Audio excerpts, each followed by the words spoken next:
Hello दोस्तों, welcome back to my channel. यदि आप है बिहार बोर्ड कक्षा 9 के स्टूडेंट, तो आप लोगों के लिए मैं विज्ञान का पेपर लेकर के आ चुका हूं। आप लोग के एग्ज़ामिनेशन में इसी तरह के क्वेश्चन रहने वाले हैं। तो चलिए हम लोग स्टार्ट करेंगे यह वीडियो और देखना शुरू करेंगे सारे क्वेश्चन आंसर को। यहाँ से आप लोग देख सकते हैं, यहाँ से क्वेश्चन नंबर 1 स्टार्ट है। वो है आपका यहाँ पर निम्न में से कौन सदिश नहीं है, तो इसका हो जाएगा आपका ऑप्शन नंबर बी यानी कि चाल। अगला है विस्थापन की दर क्या कहलाती है, तो ये कहलाती है वेग, यानी कि ऑप्शन नंबर सी। अगला है सदिश का परिणाम कभी नहीं होता है, तो ये हमेशा आपका 3 का हो जाएगा डी यानी कि ऋणात्मक। अगला है ओडोमीटर मापता है, तो ओडोमीटर द्वारा हमेशा दूरी को मापा जाता है। अगला आता है वृत्तीय गति में, तो इसका हो जाएगा आपका ऑप्शन नंबर सी, गति की दिशा लगातार बदलती है।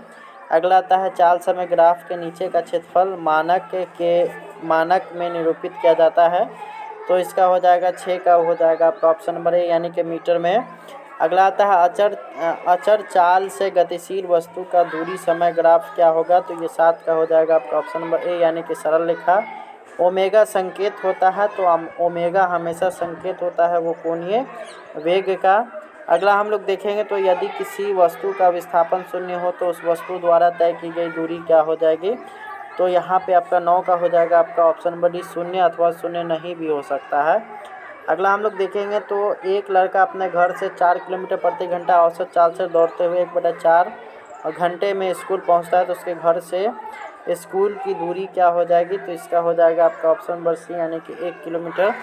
अगला आता है हमारे पास, तो वो है 36 किलोमीटर प्रति घंटा की चाल से चल रही कार 1 सेकंड में कितनी दूरी तय करेगी, तो 11 का हो जाएगा आपका ऑप्शन नंबर बी यानी कि 10 मीटर। अगला आता है यदि किसी वस्तु द्वारा तय की गई दूरी समय के अनुक्रमानुपाती हो, तो हम कह सकते हैं कि तो ये हो जाएगा आपका ऑप्शन नंबर सी, वस्तु का त्वरण अचर है। अगला हम लोग देखेंगे, तो किसी कार की चाल 10 सेकंड में 20 किलोमीटर प्रति घंटा से 50 किलोमीटर प्रति घंटा हो जाती है, उस कार का त्वरण क्या हो जाएगा, तो 3 मीटर प्रति सेकंड स्क्वायर। अगला हम लोग देखेंगे, तो अगला आता है यदि दो राशियों का परस्पर ग्राफ सरल रेखा हो तो दोनों राशियाँ अनुक्रमानुपाती होती हैं, यानी कि ऑप्शन नंबर सी। नेक्स्ट अगला हम लोग देखेंगे, तो दिए गए दूरी समय ग्राफ का चाल मान क्या होगा, तो 15 का हो जाएगा आपका ऑप्शन नंबर सी। 8 मीटर प्रति सेकेंड के हिसाब से ये बढ़ रहा है। अगला आता है 16 में। अगला जो है यहाँ पे ग्राफ दिया गया, निम्नलिखित में वेग समय ग्राफ के वस्तु का त्वरण क्या होगा, तो ये हो जाएगा आपका 16 का हो जाएगा आपका ऑप्शन नंबर डी, 25 मीटर प्रति सेकेंड स्क्वायर। अगला हम लोग देखेंगे, तो पदार्थ के कणों के बीच कार्य करता है तो हमेशा आकर्षण बल। अगला हम लोग देखेंगे, तो वायु है, तो 18 का ही हो जाएगा आपका ऑप्शन नंबर सी यानी कि गैस। अगला धातु का सिक्का है, तो यहाँ पे हो जाएगा ठोस। अगला है दूध है, तो दूध होता है द्रव। स्पंज है, तो ये ठोस हो जाएगा। गैस के कणों के बीच आकर्षण बल होता है, तो गैस के कणों के बीच आकर्षण बल होता है कम। ठीक है। अगला हम लोग देखेंगे, तो गैस की संपीड्यता होती है, तो 23 का आपका हो जाएगा, वो होगा आपका ऑप्शन नंबर ए यानी कि अधिक। अगला हम लोग देखेंगे, तो 20 डिग्री सेल्सियस का मान केल्विन स्केल में क्या हो जाएगा, तो ये हो जाएगा आपका ऑप्शन नंबर सी यानी कि 293 केल्विन। अगला हम लोग देखेंगे, तो 470 केल्विन का मान सेल्सियस में क्या होगा, तो 470 केल्विन का सेल्सियस में अगर मान निकाला जाए तो 25 का वो हो जाएगा आपका ऑप्शन नंबर सी यानी कि 197 डिग्री सेल्सियस। अगला हम लोग देखेंगे, तो किसी ठोस के सीधे वाष्प में परिवर्तन क्या कहलाता है, तो इसको हम लोग बोलते हैं ऊर्ध्वपातन यानी कि ऑप्शन नंबर डी। अगला हम लोग देखेंगे, तो अगला यहाँ पे सवाल आता है, वह प्रक्रिया जिसमें इत्र की गंध वायु में सर्वत्र फैलता है क्या कहलाता है, तो ये हो जाएगा आपका ऑप्शन नंबर डी यानी कि प्रसरण। अगला हम लोग देखेंगे, तो अगला आता है गर्म करने का गैस क्या हो जाता है, तो 28 का ये हो जाएगा आपका ऑप्शन नंबर ए, बढ़ जाता है। अगला आता है वाष्पन की प्रक्रिया से उत्पन्न होती है, तो वाष्पन की प्रक्रिया से हमेशा ठंडक उत्पन्न होती है। अगला है वायु दबाव जैसे जैसे घटता है वैसे वैसे द्रव का क्वथनांक, तो ये 30 का हो जाएगा आपका ऑप्शन नंबर बी यानी कि घटता जाता है। अगला आता है गैस का द्रव में परिवर्तन क्या कहलाता है, तो गैस का अगर द्रव में परिवर्तन होगा तो वो संघनन कहलाएगा। अगला है निम्न में से कौन पदार्थ है, तो इसमें हो जाएगा आपका ठंडा पेय यानी कि ऑप्शन नंबर डी। अगला है कोशिका सिद्धांत का प्रतिपादन किसने किया था, तो 33 का हो जाएगा आपका ऑप्शन नंबर ए यानी कि रॉबर्ट हुक। अगला आता है प्रत्येक सजीव कोशिका में निम्नलिखित में से कौन निश्चित रूप से पाया जाता है, तो ये हो जाएगा 34 का वो हो जाएगा आपका ऑप्शन नंबर सी यानी कि माइटोकॉन्ड्रिया। अगला आता है अंतःप्रदनीय जालिका निम्नलिखित में से किस क्रिया से संबंधित है, तो ये हो जाएगा आपका ऑप्शन नंबर सी। अगला है इनमें से किस सजीव कोशिका में केंद्रक नहीं पाया जाता है, तो इसका हो जाएगा आपका ऑप्शन नंबर सी यानी कि जाइलम पैरेन्काइमा। अगला हम लोग देखेंगे तो अगला है निम्नलिखित में से कौन सा गुण प्लाज्मा झिल्ली में पाया जाता है, तो ये हो जाएगा आपका ऑप्शन नंबर बी चयनित या अर्धपारगम्यता। अगला हम लोग देखेंगे तो माइटोकॉन्ड्रिया की आंतरिक झिल्ली मुड़कर के कैसी संरचना का निर्माण करती है, तो ये हो जाएगा आपका ऑप्शन नंबर बी यानी कि सिस्टर्नी का।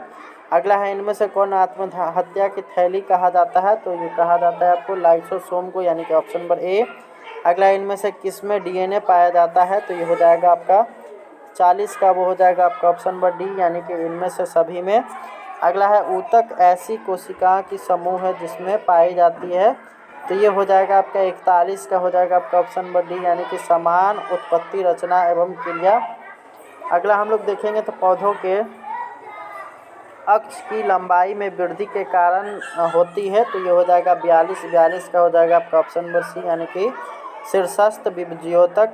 अगला है घास के तने की लंबाई में वृद्धि किसके कारण होती है, तो 43 का, हो जाएगा आपका ऑप्शन नंबर डी शीर्षस्थ विभज्योतक। अगला हम लोग देखेंगे 44, तो ये आता है आपका कार्क कैम्ब्रियम का उदाहरण क्या है, तो 44 का हो जाएगा आपका ऑप्शन नंबर सी यानी कि इंटर कैलोरी विभाज्योतक। अगला हम लोग देखेंगे इनमें से कौन ऐसा सरल यांत्रिकी ऊतक है जिसमें लिग्निन नहीं पाया जाता है, तो ये हो जाएगा आपका ऑप्शन नंबर सी यानी कि स्क्लेरेन काइमा। अगला हम लोग देखेंगे तो अगला यहाँ पर आता है पौधों की सबसे लंबी कोशिका क्या कहलाती है, तो 46 का, हो जाएगा आपका ऑप्शन नंबर सी यानी कि कैम्पनियन सेल। अगला हम लोग देखेंगे तो कॉर्क में किसके जमाव के कारण अतिरिक्त सुरक्षा उत्पन्न होती है, तो कॉर्क की बात किया जा रहा है, तो वहाँ पे टेनिन नामक पदार्थ जमा रहता है। अगला है जाइलम में कौन सजीव घटक है, तो जाइलम में ट्रेकिया जो होता है वो सजीव जगत होता है। तो इस तरह से यह वीडियो यहाँ पे ख़त्म होता है। आप लोग को मैं एक चीज़ और स्पष्ट कर देना चाहता हूँ, ये जो वीडियो है ये आप लोग का ओरिजिनल पेपर नहीं है। इसका ओरिजिनल पेपर मैं कुछ दिनों में आज के बाद मैं यानी कि 22 तारीख तक इसको अपलोड करूँगा, तो तब तक के लिए आप लोग इस वीडियो को देखिए। यहाँ से आप लोग का बहुत सारा क्वेश्चन रहने वाला है, तो आप लोग से उम्मीद करेंगे कि आप लोग इस वीडियो को देखेंगे और इसको अपने दोस्तों में शेयर करेंगे। साथ ही आप लोग यदि चैनल पर नए होंगे तो इसको सब्सक्राइब करके रख लेंगे, ताकि आप लोग को आने वाले समय में इस चैनल पर जो भी एक्टिविटी होगी आप लोगों के लिए वो सब की सब आपको मिल सकेगी। साथ ही यूट्यूब पे आप लोग को सबसे पहले ये पेपर देखने को मिल जाएगा, तो आप लोग हमारे चैनल के साथ जुड़ सकते हैं। तो आप लोगों से अब हम लोग विदा लेते हैं, आपसे मिलेंगे नेक्स्ट वीडियो में। तब तक के लिए धन्यवाद, बाय बाय।